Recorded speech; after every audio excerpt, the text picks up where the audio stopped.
नमस्कार, मैं हूं वंदना पांडे और आप देख रहे हैं के न्यूज इंडिया। आज हम बात करेंगे यूपी पुलिस में आउटसोर्सिंग से भर्ती। पुलिस भी गलती मानती है। जी हां, पुलिस मुख्यालय से जारी एक पत्र के मामले में हुई उच्च स्तरीय फजीहत के बाद यूपी पुलिस को सोशल मीडिया के सभी प्लेटफॉर्म पर आकर कहना पड़ गया कि हमसे भी गलती हो गई। दरअसल मामला यूपी पुलिस में मिनिस्ट्रियल स्टाफ एएसआई लिपिक लेखा और एएसआई गोपनीय के पदों पर आउटसोर्सिंग से भर्ती से जुड़ा हुआ है और 10 जून को पुलिस मुख्यालय स्थित स्थापना के दफ्तर से सभी विभागाध्यक्षों, पुलिस कमिश्नर, एसपी और एसएसपी को एक पत्र भेजा गया। डीआईजी स्थापना प्रभाकर चौधरी की तरफ से भेजे गए पत्र में इन सभी से कहा गया कि एएसआई लिपिक लेखा और इंडेक्स चरित्र पंजिका, रिकॉर्ड कीपिंग व अकाउंट शाखा में वेतन, टीए जैसे कार्य किए जाते हैं। वहां एएसआई यानी कि गोपनीय भर्ती जो है अधिकारियों के गोपनीय कार्यालय में पत्राचार का कार्य करते हैं। पुलिस विभाग में लगातार वृद्धि के चलते तात्कालिक प्रभाव से लिपिकीय संवर्ग में स्वीकृत पदों की अतिरिक्त की जरूरत है और इसके चलते एएसआई लेखा लिपिक और एसआई गोपनीय के पदों पर आउटसोर्सिंग से भर्ती पर विचार चल रहा है। सभी इस संबंध में 17 जून तक अपनी राय और रिपोर्ट भेजने के लिए भी कहा गया। यह पत्र जारी होने के बाद कुछ ही घंटों के अंदर ही सोशल मीडिया पर वायरल हो गया। और दरअसल यूपी पुलिस में चतुर्थ श्रेणी कर्मचारियों और अन्य छोटे पदों पर आउटसोर्सिंग से भर्तियां होती रहती हैं, लेकिन बड़ी बात तो ये हो गई कि पहली बार था कि दरोगा स्तर पर आउटसोर्सिंग से भर्तियों के संबंध में विचार हो रहा था। पत्र वायरल होने के बाद सरकार के उच्च पदस्थ पदों पर बैठे लोगों के बीच हड़कंप मच गया।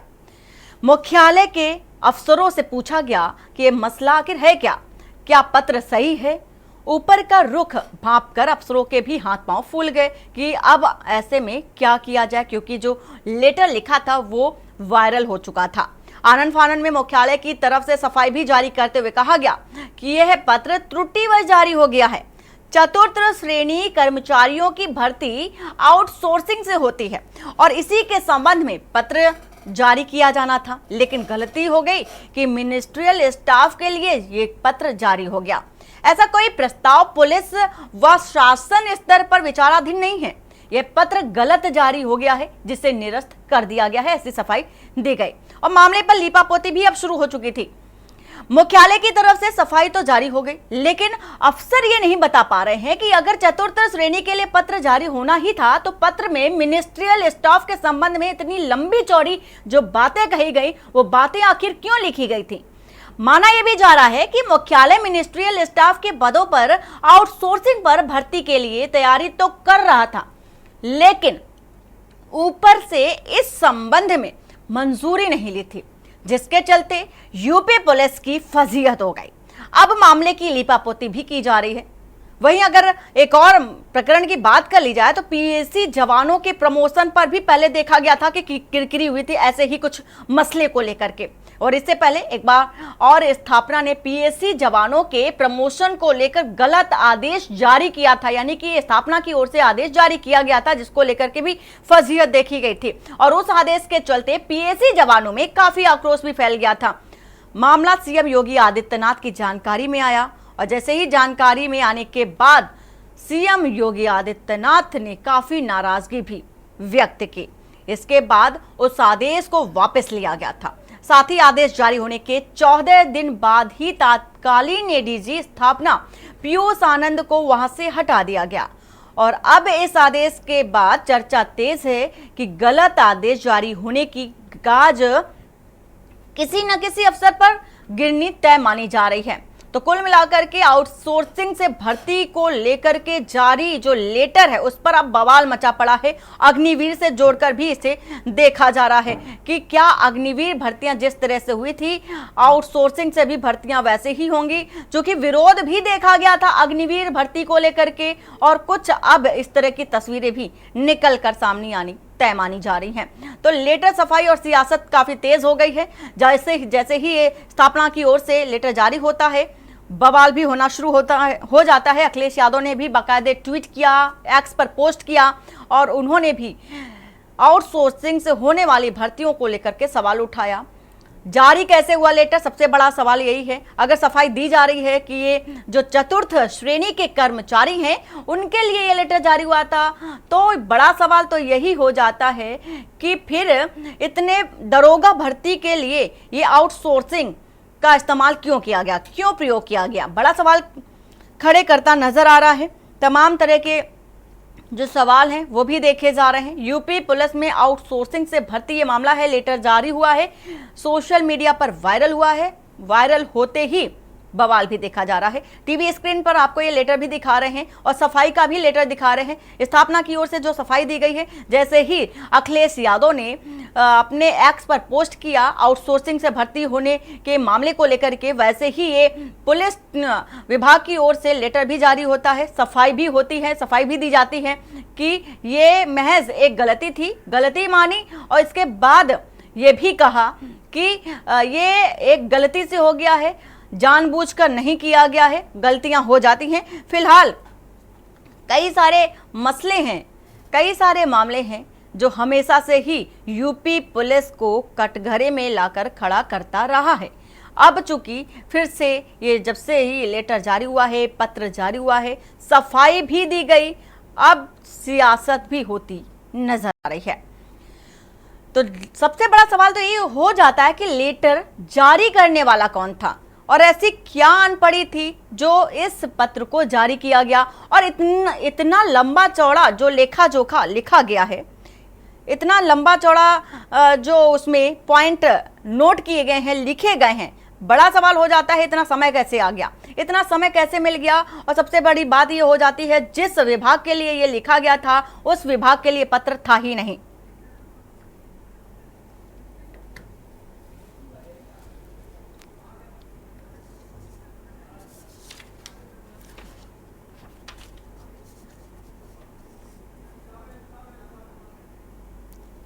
और इसी को लेकर के हमारे साथ बीजेपी नेता डॉक्टर अरविंद सिंह, सपा प्रवक्ता मयंक शुक्ला, पूर्व डीजीपी सुलखान सिंह और हमारे संवाददाता राजधानी लखनऊ से शिवा शर्मा जुड़ चुके हैं। आप सभी मेहमानों का बहुत बहुत स्वागत है। सबसे पहले डॉक्टर अरविंद जी, आपसे जानना चाहेंगे कि इतनी बड़ी जो बातें लिखी गई इस लेटर के माध्यम से सवाल उठना शुरू हो चुका है कि जिस तरह से ये लेटर जारी किया गया, इसके बाद सफाई भी दी गई कि ये लेटर महज एक गलती है और कुछ नहीं है। जैसे ही समाजवादी पार्टी के प्रमुख जो हैं अखिलेश यादव, उन्होंने इस पर बाकायदे एक्स पर पोस्ट किया और उनके पोस्ट के बाद स्थापना की ओर से ये सफाई आई। तो या यूं कहा जा सकता है कि जैसे ही सफाई आई वैसे सियासत भी शुरू हो गई। अभी देखिए, ये कहने में कोई गलत नहीं होगा कि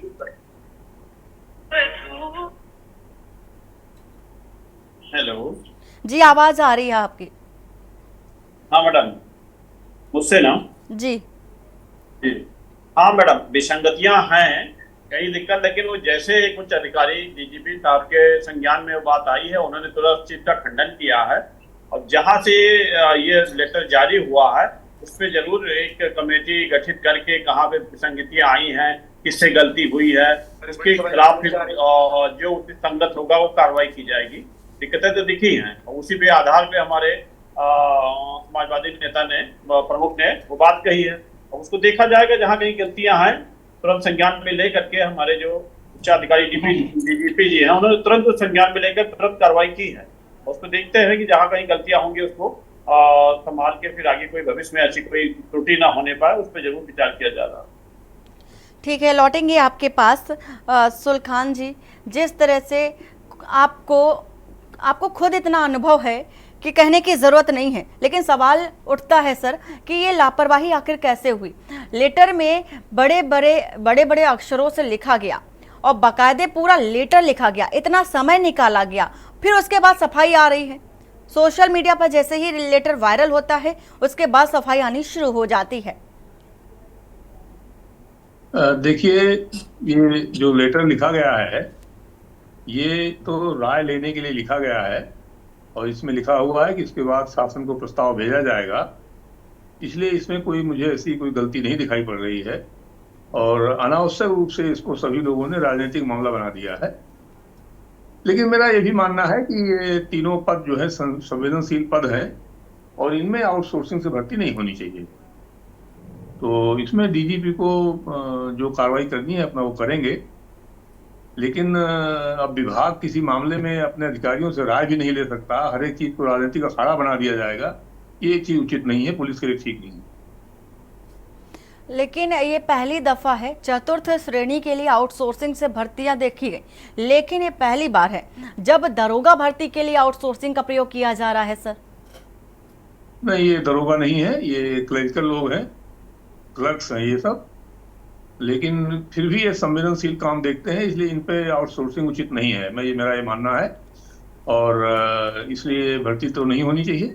लेकिन ये जो कार्रवाई हुई है ये अभी डिपार्टमेंट की राय लेने की बात थी है, और राय लेके शासन को प्रस्ताव भेजा जाएगा, ये इसमें लिखा हुआ है। तो इसमें ना तो शासन की तरफ से इस तरह का हड़कंप मचना चाहिए, ना इसमें किसी को करना चाहिए, और डीजीपी को इसमें साफ बात बतानी चाहिए कि हम लोग राय ले रहे हैं, राय लेने के बाद जैसा हो उचित होगा करेंगे।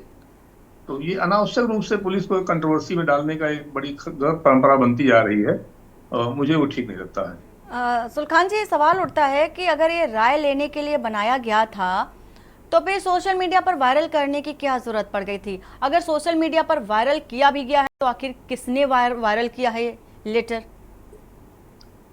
नहीं, ये ओपन लेटर है, ये वायरल तो किसी ने भी कर दिया होगा, ये कोई बिंदु ही नहीं है। ये सबके लिए खुला पत्र लिखा गया था अधिकारियों के लिए, उनकी राय लेने के लिए। तो ये वायरल हुआ या नहीं हुआ, ये तो इसका कोई मतलब ही नहीं विभाग से। लेकिन इसके अतिरिक्त अगर बात की जाए तो फिर सफाई भी आई है स्थापना की ओर से। अगर ऐसी कोई बात थी ही नहीं तो सफाई भी नहीं देनी चाहिए थी। देखिए, ये तो उनका अंदरूनी मामला है, लेकिन जब सरकार से हड़कंप मचेगा तो विभाग को सफाई देगा ही। विभाग तो अपनी जान बचाता है। अब विभाग को ये भी अधिकार नहीं है कि वो अपने अधीनस्थ अधिकारियों की राय ले सके। तो मैं नहीं समझता कि ये लोग विभाग को क्या बनाने जा रहे हैं। मुझे इसमें अनावश्यक रूप से एक राजनीतिक अखाड़ेबाजी की जा रही है पुलिस के ऊपर, ये उचित नहीं लगता है। ठीक है, लौटेंगे आपके पास। मयंक शुक्ला जी, जिस तरह से देखा गया कि युवाओं की लड़ाई हमेशा से ही एक अखाड़ा बनकर सामने आती रही है, चाहे वो अग्निवीर की बात कर ले, अब ये आउटसोर्सिंग का मसला आ गया है। लोकसभा चुनाव में उम्मीद से कहीं ज़्यादा जो मत हैं आपको हासिल हुए इस बार, और आपने इन्हीं मुद्दों को लेकर के ही, युवाओं के मुद्दों को लेकर के ही, भर्तियों के मुद्दों को लेकर के ही इतनी बड़ी संख्या में मत हासिल किए हैं। तो क्या आपको लगता है कि इस पर भी सियासत आपको करनी चाहिए या नहीं? क्या इस पर भी सियासत करना जरूरी है? जिस तरह से हो रहा है, अखिलेश यादव ने भी बाकायदे इस पर पोस्ट किया।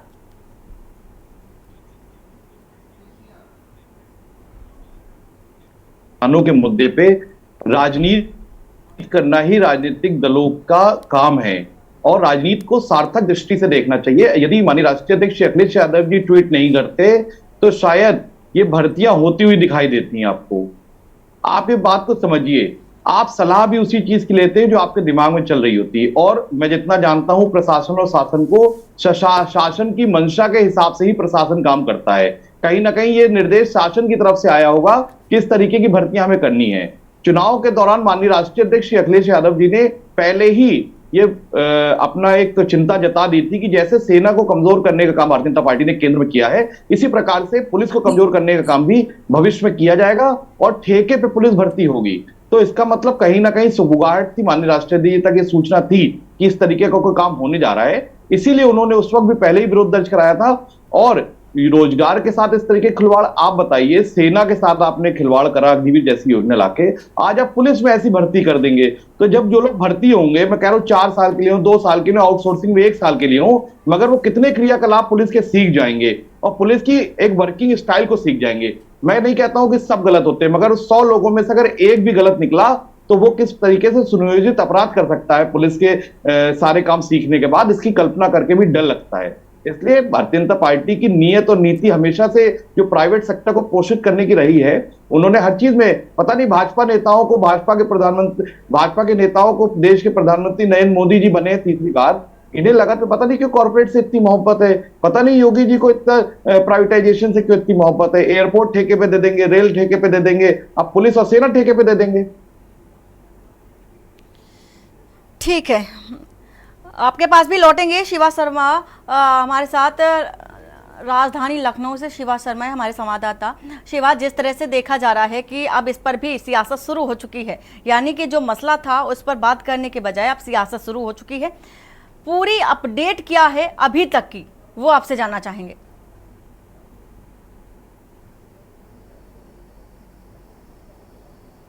देखिए वंदना, पहले तो इस पत्र को समझने की जरूरत है कि पुलिस हेडक्वार्टर की तरफ से ये पत्र जारी हुआ। 10 जून को ये पत्र जारी हुआ। स्थापना बोर्ड के डीआईजी हैं प्रभाकर चौधरी, उनकी तरफ से ये पत्र जारी हुआ और सीधे सीधे पुलिस विभाग के जितने भी डीजी हैं, जितने भी ब्रांचेस के एडीजी हैं और लखनऊ के साथ साथ जितने भी जिलों में पुलिस कमिश्नरी चल रही है उसके पुलिस कमिश्नर और जितने भी जोन उत्तर प्रदेश में हैं उन सबके एडीजी से एक राय मांगी गई। राय इस बात की कि सहायक पुलिस उपनिरीक्षक लेखा, सहायक पुलिस उपनिरीक्षक लिपिक और उप निरीक्षक गोपनीय, इन सभी तीनों पदों पे भर्ती होनी है और पुलिस विभाग में इस भर्तियों को जल्दी किया जाना है।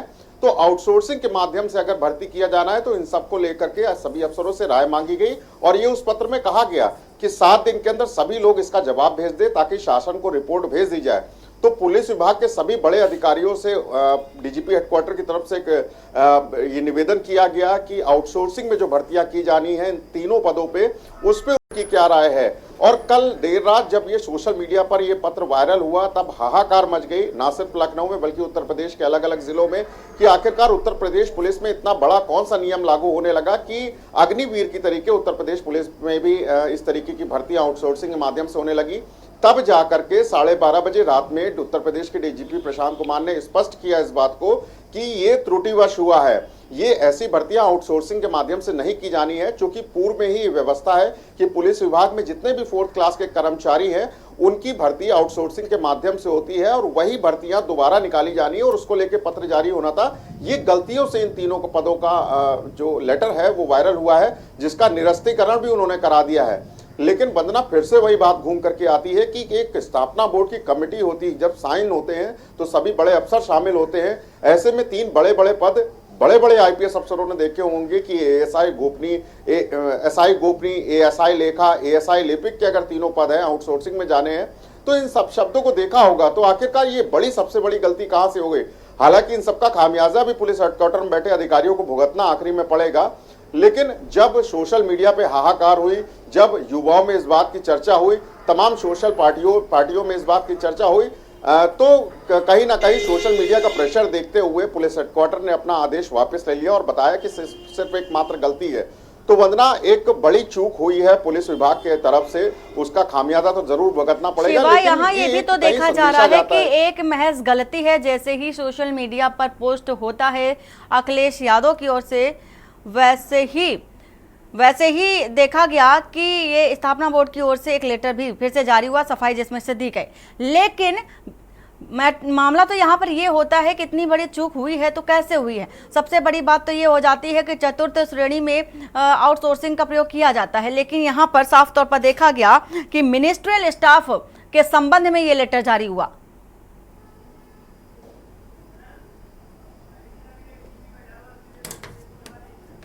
देखिए, ये मिनिस्ट्रियल स्टाफ है, जैसा कि अभी कुछ देर पहले उत्तर प्रदेश के डीजीपी रहे सुल्तान सिंह साहब ने इस बात को कहा है कि इसकी भर्ती आउटसोर्सिंग नहीं होनी चाहिए। वो मैं इसलिए भी मानता हूं वंदना, क्योंकि ये बेहद गोपनीय काम होता है, चाहे वो लिपिक का काम हो, चाहे गोपनीय विभाग का काम हो या लेखा का काम हो, ये सारे ही काम पत्रावली के काम होते हैं और पुलिस विभाग में ये सारी पत्रावली हैं वो गोपनीयता रखती हैं। अगर आउटसोर्सिंग के माध्यम से अगर यहाँ भर्ती हो जाएगी तो वो गोपनीयता भंग होगी। अगर कोई गलती, कोई त्रुटियां किसी भी अफसर के खिलाफ, कोई भी पत्राचार की अगर कोई भी फाइल गायब होती तो आप कार्रवाई किसके ऊपर करेंगे।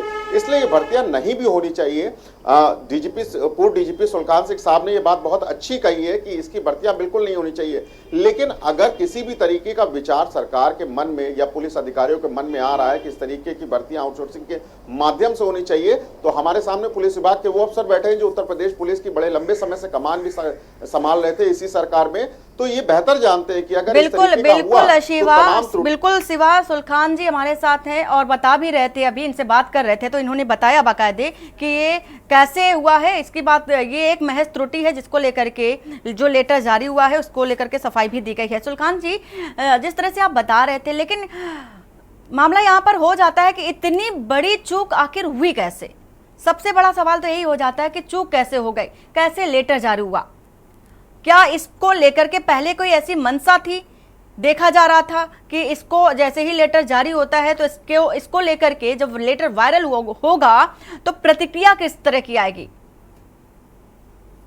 देखिए, ये लेटर जो है त्रुटिवश जारी होना नहीं लग रहा है हमको। इसकी भाषा बताती है कि ठीक ठाक से टाइप किया गया है, उसके बाद साइन हुआ है और ऑफिस के स्तर पे, प्रॉपर स्तर पे इस पे कंसल्ट करके ही जारी किया गया होगा। इसमें कोई शक नहीं होना चाहिए। मेरा खाली इतना कहना था कि ये केवल कंसल्टेशन के लिए लोगों की राय मांगी गई थी। अभी इसमें ना तो कोई निर्णय लिया गया है और ना ही प्रस्ताव भेजा गया है। और वित्तीय मामलों में बिना शासन की स्वीकृति के कोई आदेश कोई विभागाध्यक्ष नहीं कर सकता है। तो ये मामला तो शासन को भेजा ही जाना था उसके बाद। अब लेकिन शासन से अब किस स्तर से क्या कहा गया है तो विभाग को भी बैक ट्रैकिंग करेगा ही। उसमें विभाग के पास क्या ऑप्शन बचता है। और जैसा आपने भी कहा था कि कुछ दिन पहले पीएससी में प्रमोशन को लेकर मामला हुआ था, उस मामले में भी शासन का हस्तक्षेप पूरी तरह से गलत था। और वो आदेश जो जारी हुआ था, वो मुझको जानकारी है उसकी, वो तमाम मामले हाई कोर्ट में गए थे। हाई कोर्ट ने इसी तरह के सब आदेश जारी किए थे। लगातार लोग उससे जा रहे थे। गलत तरीके से लोग पीएससी में ले लिए गए थे, उनको गलत प्रमोशन दे दिया गया था पुरानी सरकारों में।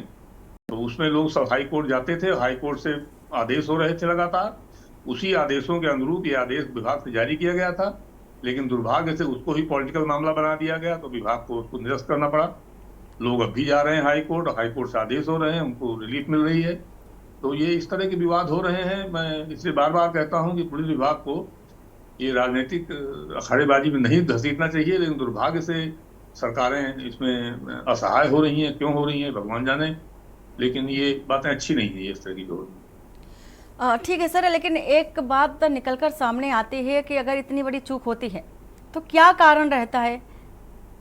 और सबसे बड़ी बात तो ये है, जिस तरह से ये जो लेटर था जारी हुआ, इसके बाद चर्चा काफ़ी तेज़ हो गई, सियासत भी काफ़ी तेज़ हो गई, आरोप प्रत्यारोप फिर से लगना शुरू हो चुका है, क्योंकि विपक्ष को एक मौका चाहिए पक्ष जो सत्ताधारी है उसे घेरने के लिए। लेकिन मामला ये है कि गलत आदेश जारी होने के बाद, गलत लेटर जारी होने के बाद कुल मिलाकर के इसको लेकर के किसी न किसी अफसर पर क्या गाज गिर सकती है या किसी तरह की कोई कार्रवाई हो सकती है। आपके एंगल से, आपके नजरिए से जानना चाहेंगे।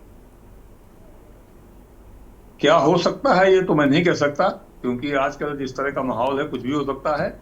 लेकिन ये इसमें न तो कोई चूक हुई है और ये एक केवल विचार इसमें चीजों में किया गया था प्रस्ताव भेजने के लिए। इसलिए मैं बिल्कुल नहीं मानता कि इसमें किसी कोई गलती है और किसी के खिलाफ कोई कार्रवाई इसमें नहीं होनी चाहिए। और बट सरकार को अधिकार है कार्रवाई करने का। अब सरकार जो करे उसमें कोई क्या कर लेगा, लेकिन ये अगर कोई कार्रवाई होती है तो अनुचित होगा, ये ठीक नहीं होगा।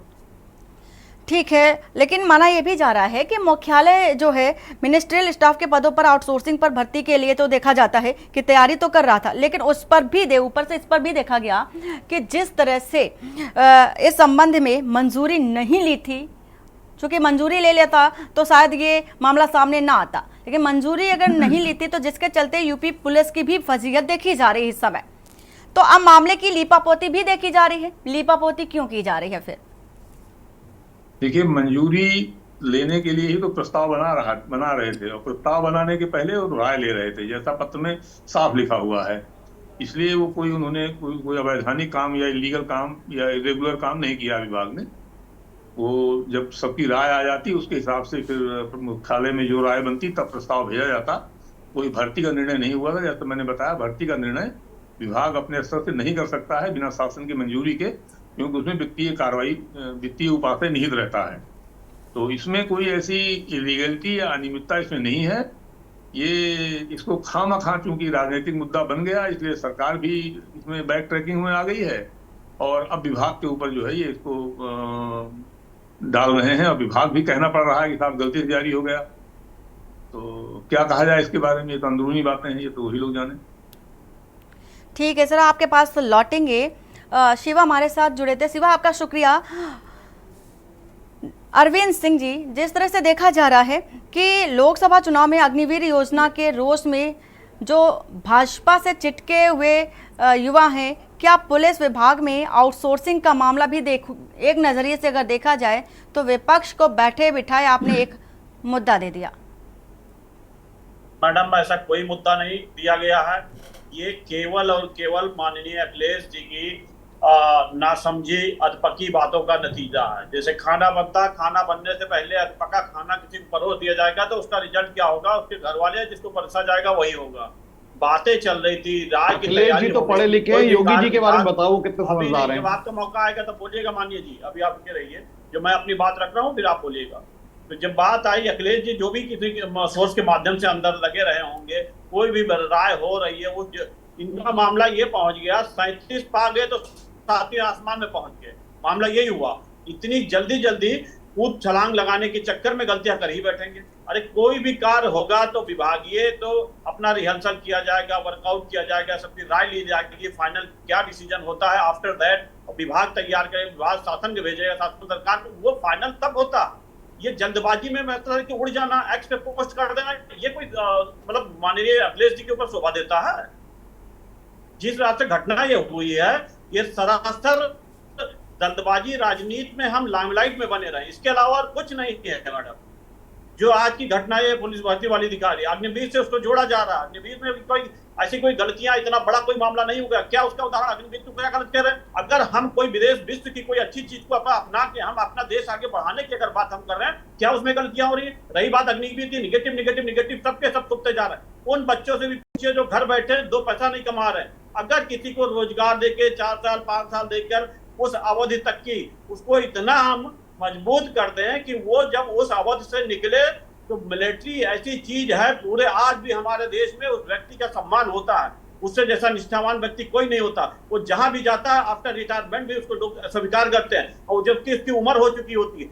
आप वो सोचिए, उस वक्त के दौर सोचिए भारत कितनी तेज ग्रोथ होगा अगर वो वहां से अनुशासित होकर वो व्यक्ति निकलता है, वो हमारा सैनिक निकलता है, किसी भी सोर्स में जाएगा, चाहे वो प्राइवेट सेक्टर हो चाहे वो गवर्नमेंट सेक्टर हो, लोग उसे हाथों हाथ लेंगे, उसका जीवन और संवर जाएगा। लेकिन ये लोग निगेटिव सोचते हैं, कभी भी पॉजिटिव नहीं सोचते। विपक्ष देख रहा हूं हमेशा उल्टी बात करता है। उसकी भविष्य के बारे में भी सोचिए। अरे कोई एक अगर अगला कोई अच्छा कदम और वो 3 सोचिए। जब हमारा पूरा देश मजबूत हो जाएगा, सैनिक भी कभी अगर आपदा विचरण न करे, ऐसी कभी कोई बात हो, अगर हम मजबूत रहेंगे, हमारे देश में इतने रक्षक रहेंगे, अगर कोई कभी आक्रमण होता तो कुछ जब हम जानेंगे तभी तो हम आगे बढ़ पाएंगे। उस विद्या को हम सीखे नहीं रहेंगे, उस विद्या में कैसे चले जाएंगे? सदासद हमेशा हार होगा। कोई भी व्यक्ति हो जिस विद्या में उसको नहीं ज्ञान है, उस नाले में कूद जाएगा, वो हराश होगा, हमेशा वो हारेगा। लेकिन जब ज्ञान उसको अर्जित हो जाएगा तो जरूर वो आगे बढ़ेगा। तो अगर अग्निवीर की बात इतना निगेटिव बताया जा रहा है तो उसके पॉजिटिव चीजों को भी तो सोचिए। कभी सकारात्मक कोई बात नहीं करता, जब देखो तो उसके निगेटिव में चले जाते हैं। ठीक है अरविंद जी, इस बात का जो जवाब है जान लेते हैं खुद मयंक शुक्ला से। मयंक शुक्ला जी, आप जिस तरह से आरोप है आप पर कि आप उल्टी बातें करते हैं और उल्टी बातें करते हैं, हमेशा नकारात्मक एक सोच रखते हैं, ऐसा क्यों है भाई? देखिए, 3 बातें उठाई बीजेपी प्रवक्ता जी ने, और उसमें कुछ बातें इनकी मुझे बड़ी अच्छी लगी। जैसे पहले तो इन्होंने कहा कि सरकार की मंशा को पहले थोड़ा आगे बढ़ जाने देते अखिलेश जी, तब उसके बाद ट्वीट करते। तो इसका मतलब ये मान रहे हैं कि सरकार की मंशा हर चीज को प्राइवेटाइजेशन करने की है और उसको ये पोषित होते हुए देखना चाह रहे हैं। इसका मतलब भाजपा के नेता प्रवक्ताओं सबको पता है कि भाजपा का जो काम है वो ऐसे ही सबको ठेके पे रखने का है, चाहे वो कितना भी गोपनीय और संवेदनशील पद हो। पहली बात। दूसरी बात, ये अग्निवीर की बात कर रहे थे। अग्निवीर की योजना में सेना का सम्मान कम हुआ है, क्योंकि 4 साल की नौकरी के बाद 75% लोगों को वो नौकरी से हटा देंगे, 25% लोगों को देंगे। इन्हें शायद जानकारी नहीं है कि एक इंसास राइफल को चलाना सीखने में भी 2 साल लग जाते हैं। इन्हें ये नहीं पता है कि जो टैंक होता है उसे चलाना सीखने में 6 साल लगते हैं। तो जब आप आधे अधूरे ज्ञान के साथ लोगों को 4 साल की नौकरी देंगे, आपने अभी गलतियां की है ना, आप बीच में फिर आप बोल लीजिए पहले। तो जब भाजपा की सरकार ने, वो कुछ नहीं है, वो एक ऐसी टीम तैयार करना चाह रहे हैं। इसके पीछे भी कॉर्पोरेट का फायदा है। कॉर्पोरेट के लिए तैयार कर रहे हैं कुछ लोगों को, सच्चाई यह है कि सेना को ना कैंटीन का फायदा मिलेगा, अग्निवीरों को ना पेंशन का फायदा मिलेगा, ना राजकीय सम्मान मिलेगा। जो माननीय नेताजी माननीय मुलायम सिंह यादव जी ने अपने कार्यकाल में शहीदों को जो सम्मान दिलाने की बात करी थी, वो भी नहीं मिलेगा। तो अग्निवीर योजना की तो बुराई ही बुराई, अगर बोलूंगा तो आधा घंटा सिर्फ उस पर बोल सकता हूं। इसके अलावा मैं बताना चाहता हूं कि आदरणीय डीजीपी साहब जो रहे हैं पूर्व, उन्होंने बड़ी अच्छी बात कही कि इतना बड़ा पेपर जो 3 पन्नों का तैयार हुआ है वो यूं ही तैयार नहीं हो सकता, वो गलती नहीं हो सकती है। तो इसके पीछे कहीं ना कहीं सरकार की मंशा होगी। और आप तो डीजीपी पद पे रहे, इन्हें पता होगा सरकों की कैसे, जब तक सरकार की मंशा नहीं होती तब तक कोई भी अधिकारी एक कलम नहीं लाता है। तो सरकार की मंशा से काम हुआ, लेटर जारी हुआ, मगर जब माननीय राष्ट्रीय अध्यक्ष जी ने अधिकार की बात करी युवाओं के, तो सरकार में घबराहट हुई, उस घबराहट से पीछे हटे। अन्यथा तो ये तो इस पूरी भर्ती को धीरे से लागू करके और पुलिस विभाग की गोपनीयता को भंग करने का काम करते। अरे इतने बड़े अधिकारियों के साइन है, क्या उन्होंने एसआई वर्ड नहीं पढ़ा होगा? क्या उन्होंने लिपिक वर्ड नहीं पढ़ा होगा? तो जब चतुर्थ श्रेणी कर्मचारी के लिए है ये व्यवस्था, तो तृतीय श्रेणी कर्मचारी और द्वितीय श्रेणी कर्मचारियों की बात भी हो रही है, तो मुझे लगता है उन अधिकारियों को साइन नहीं करना चाहिए। और मैं बता देना चाहता हूं, सरकार अभी अपनी खींच मिटाने के लिए जरूर किसी न किसी सम्मानित अधिकारी पे कार्रवाई करेगी। मैं अभी आपको इस डिबेट के माध्यम से बता रहा हूं, आप शाम तक रुकिए, किसी न किसी पे कार्रवाई करके वो अपनी खींच उतारने का काम करेगी। ठीक है मयंक जी, सुलखान जी से ही पूछ लेते हैं। सुलखान जी, जिस तरह से इतनी बड़ी चूक देखी जा रही है, एक लेटर जो जारी होता है और लेटर में बाकायदे लिपिक शब्द का प्रयोग किया गया, 3 बड़े शब्दों का प्रयोग किया गया, क्या लगता है, क्योंकि आपको अंदर की सारी बातें पता होती हैं, आप पूरी नॉलेज रखते हैं, लेकिन जो ये लेटर, ये जो पत्र जारी हुआ, कितने लोग बैठ कर के लेटर बनाते हैं, कितने लोगों का पैनल होता है, क्या होता है इन सब के बीच जब अगर एक कोई आधिकारिक लेटर जारी होता है? लेकिन पहली बात तो मुझे अब जो है विभाग की कोई जानकारी नहीं रहती है और मैं जानकारी जानने की कोशिश भी नहीं करता। और दूसरी बात, ये एक कंसल्टेशन का पत्र है और इसमें मुझे कोई गड़बड़ी दिखाई नहीं पड़ती। ये ठीक है, विभाग को ये अधिकार है अधिकारियों को कि वो अपने स्तर से नीचे के अधिकारियों से कंसल्ट करें और उसके बाद विचार करने के बाद तब शासन को प्रस्ताव भेजें। और मैं ये भी नहीं मानता कि इसमें शासन से पूछ करके या शासन की मंशा के अनुसार किया गया होगा, क्योंकि शासन को अभी प्रस्ताव ही नहीं भेजा गया था। ये अभी विभाग के स्तर पे ही कंसल्टेशन ही शुरू हुआ था कि ये इसमें मामला राजनीतिक बन गया। तो इसमें शासन को इसमें कुछ नहीं करना चाहिए था, विभाग को अपना प्रस्ताव बनाने देना चाहिए। प्रस्ताव शासन में आता तो शासन उसको स्वीकार करे या न स्वीकार करे। दूसरी बात, ये किसी युवकों के अधिकार मारने की बात इसमें साफ साफ है कि ऐसा नहीं है, क्योंकि ये जो सैंक्शन पद हैं, स्वीकृत पद हैं, उसके अतिरिक्त ये टेम्परेरी तौर पे जो काम बढ़ा हुआ है उसकी जगहें भरने के लिए है। और जब रेगुलर लोग भर्ती हो जाते हैं तो ये लोग हटा दिए जाते हैं, ऐसा ही प्रस्ताव में है। तो ये कोई ऐसा गलत मामला नहीं है, इसको विवाद का विषय बनाना ही मुझे बड़ा आश्चर्यजनक लग रहा है। और मैं फिर कहूँगा कि पुलिस को इस मामले में ज़्यादा माफ किया जाए तो अच्छा रहता है। लेकिन सुलखान जी, आप खुद देखिए ना, इस लेटर में बाकायदे लिखा गया है, मिनिस्ट्रियल शब्द का प्रयोग किया गया, जो पोस्ट है 3 बड़ी उसका भी जिक्र किया गया। हालांकि जो आउटसोर्सिंग भर्ती होती है वो चतुर्थ श्रेणी को लेकर होती है, लेकिन इसमें मिनिस्ट्रियल स्टाफ को लेकर लिखा गया। तो इतनी सवाल फिर वहीं अगर खड़ा हो जाता है, अगर गलती हुई है तो जब लिख रहे थे तब नहीं दिख रहा था कि क्या लिख रहे हैं, चतुर्थ श्रेणी में कौन आता है, द्वितीय श्रेणी में कौन आता है, प्रथम श्रेणी में कौन आता है, फिर इसे चूक कैसे मानी जाए? देखिए, मैं 2-3 बार कह चुका हूँ, ये कोई चूक नहीं है, ना कोई गलती है। ये कंसल्टेशन था, ठीक ठाक हुआ है, लेकिन अब शासन से दबाव पड़ने पर विभाग उल्टा सीधा जवाब देगा। तो इसीलिए मैं कहता हूं कि पुलिस को थोड़ा सा इसमें इंसुलेट रखना चाहिए। और बार बार ये तमाम पुलिस के पद जो है आउटसोर्सिंग से पुलिस से काम कराने की बातें होती हैं। उदाहरण के तौर पे ये बार बार हर क्वार्टर से सलाह आई है पूरे देश भर में कि सम्मन और नोटिस तामील करने का काम पुलिस को नहीं करना चाहिए।